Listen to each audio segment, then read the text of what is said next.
How are y'all doing today? Oh, child, I got home just a little later than I typically would now that I have instituted my new work-life balance schedule. I was like, oh, girl, I got to make sure keep tabs on that schedule because I had to sit in traffic. I was like, this is not the life for me no more. But how are y'all doing? Did you catch my latest video? My top tips for Black college students. Y'all know I love education. I'm an educator by trade. I always do something with education, child. And I really wanted to, in like a back to school, a lot of, first time students are checking into the dorms, buying all this stuff. And I wanted to make sure, our Black and brown college students were just aware of some of the things that are so important as you embark on this education journey. Listen, it is not for the faint of heart. You ain't gonna come out the same way that you came in. That's a good thing, hopefully. And it's an eye-opening journey. Like when folks used to say, I remember like hearing people say college, was the best time for me. And it was such a good time. And it's like you be trying to rush through it and you just want to go get your job, get your place. But listen, pipe down, enjoy the time, enjoy not having like any bills. In the video I talk about the only two bills I had were car insurance and my cell phone. That was like the only thing. And I was working. I worked the entire time. I've been working since I was 16.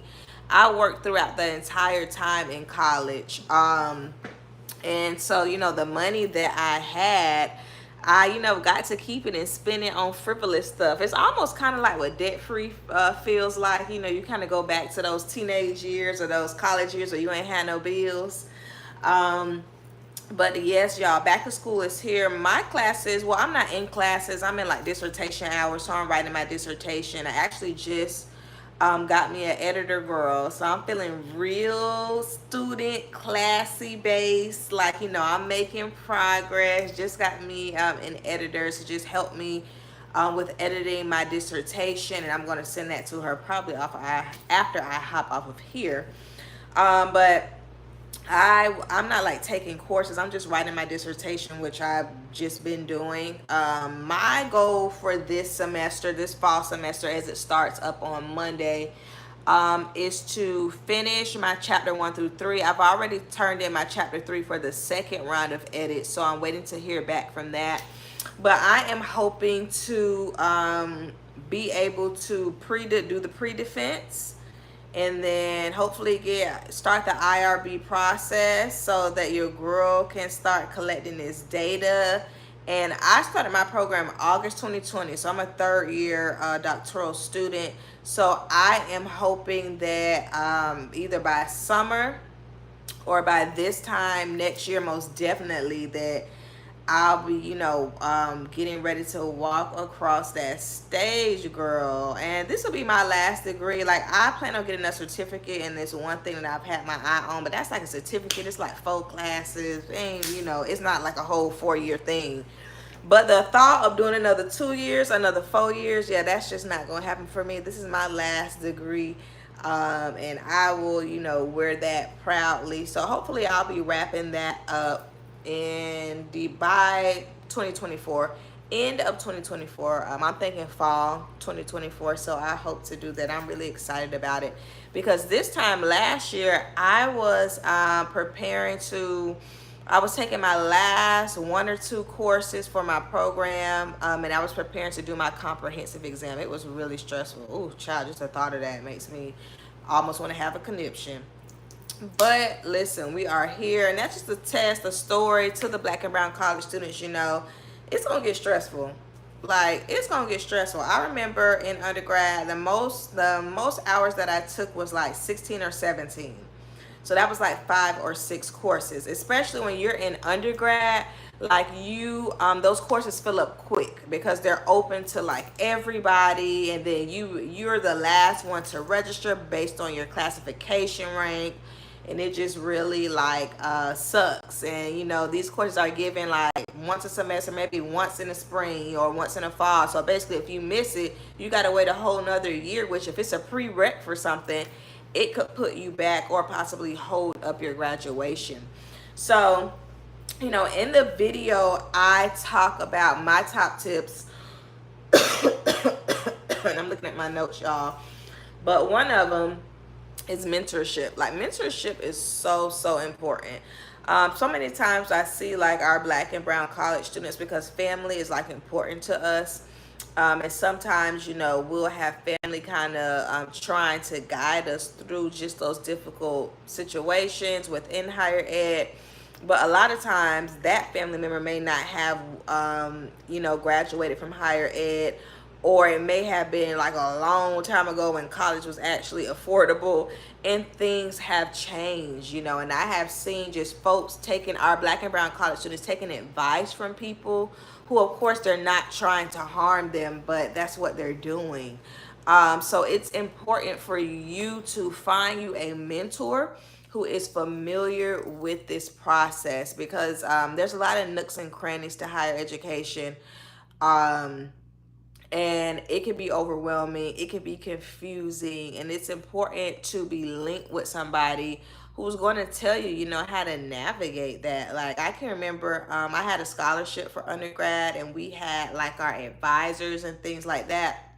But one of the ladies was more like a mentor, and that's the difference, right? So I'm not talking about an advisor.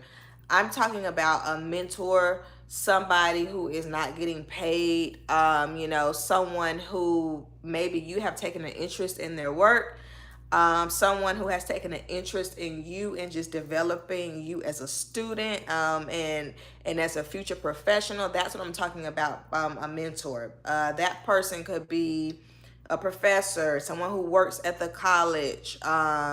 You know, maybe it's just a nice lady who every time you go in the financial aid office, you know, you strike up a conversation with her, you know, y'all talk, things of that nature. But someone, you know, who can really pour into you and tell you, you know, what to do. That's very important. And you know, don't think about it too hard. It's easy to get a mentor. Most folks want to mentor somebody.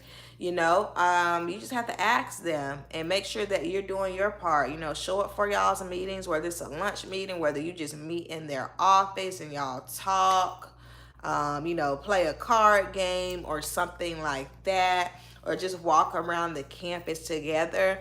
But, you know, someone who's going to be able to take that time to mentor you, and who's going to, you know, kind of help to mold you in that process. Somebody who you could go to, right? Who's going to give you good, sound advice.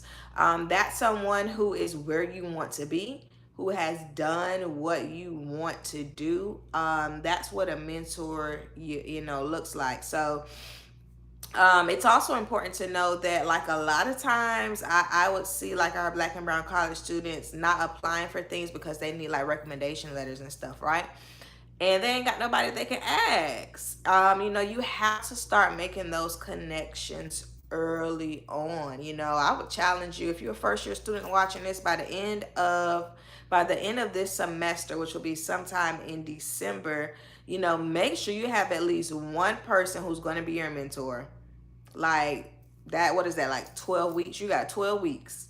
You know, find someone, because when you need reference letters, when you need recommendations, you need to be able to go and pull on somebody instead of being like, I can remember, and this wasn't a black or brown student, it was just a regular, you know, non-student of color. They were doing some peer mentoring for my office at the time, but I had not like seen them. They were not turning in like their write-ups for their mentee, and it was the end of the semester, and they asked me like, could I write a recommendation letter, you know, for them to get into this program or something. And I was like, I'm sorry, but you know, I can't, you know, I was trying to reach out to you, I ain't hear from you. You know, so you want to make sure that this is someone who you're connecting with, who you're talking to. If they got events, you show up at the event, because you would want them to support you, right? They got events, you show up at events. They have just different things that are happening. Maybe you help to volunteer with something that they're a part of, something where they can be like, yeah, I can always count on so and so, to come through and serve plates or sweep up at the end, something like that, so that someone could say, yeah, I would love to write a recommendation letter for you. Just those little things like that. But that is very, very important. Get you a mentor, okay? Somebody to invest in you, and somebody who knows how higher education works. Um, this is another thing that I talk about. Oh, child. This is just a topic for America, period. But all financial aid ain't good.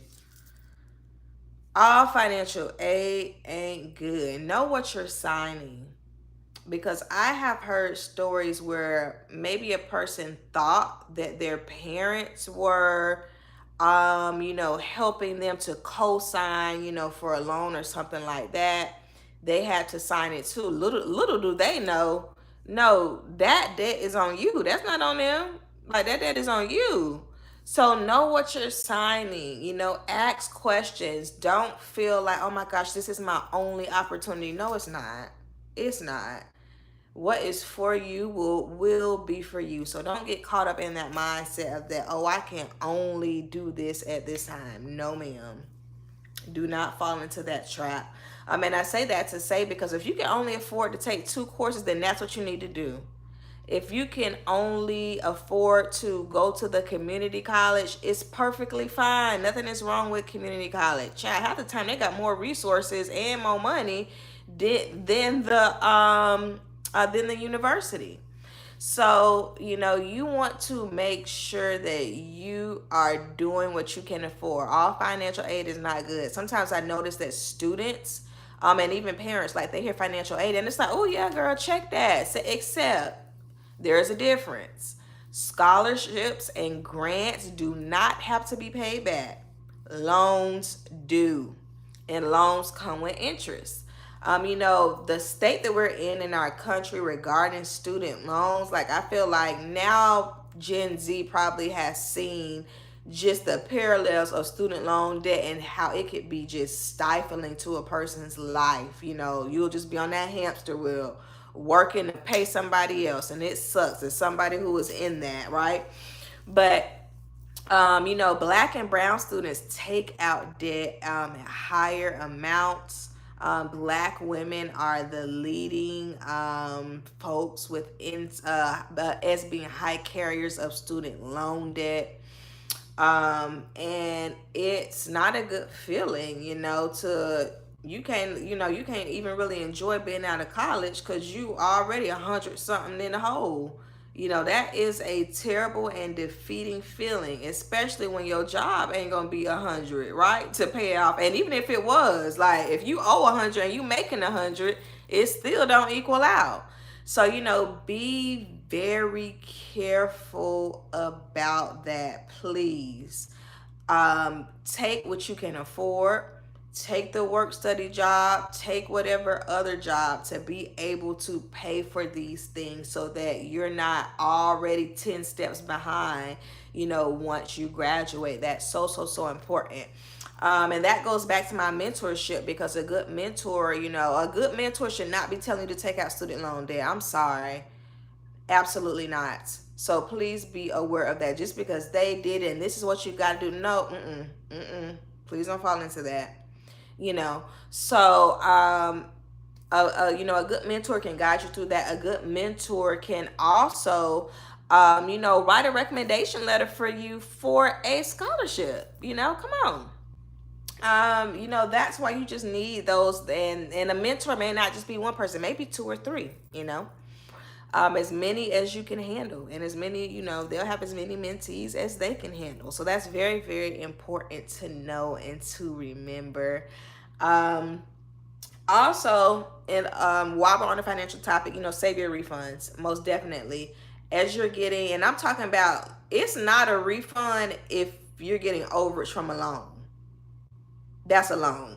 You're gonna have to pay it back. The interest has most likely already started accruing, and it don't stop until you pay it off. So, I'm not talking about, you took out a loan and you got some overage. You listen, I was a part of that too. It was a terrible idea and just decision on my end.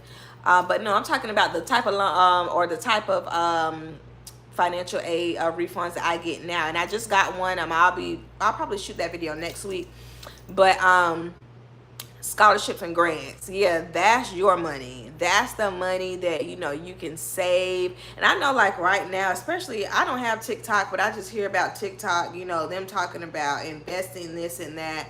Put that refund money in a regular savings account for now, in case you actually have an emergency and you can pull from it for a real life emergency. But save your refunds. Make sure that once you graduate, you got a leg to stand on. You ain't got to go back home. You got a year's worth for an apartment lease. You can just pay your lease right up front. You got money to go and buy a car so that you can get to and from work. You can have more opportunities.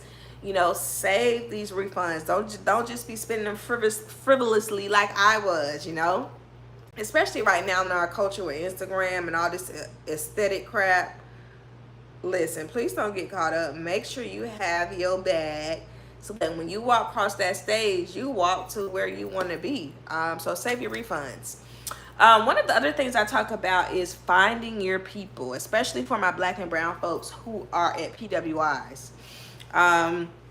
You could just feel like so alone. It's like the only Black person, you can, just not feel comfortable, maybe in some settings. But once you find your people, your crowd, you feel that confidence.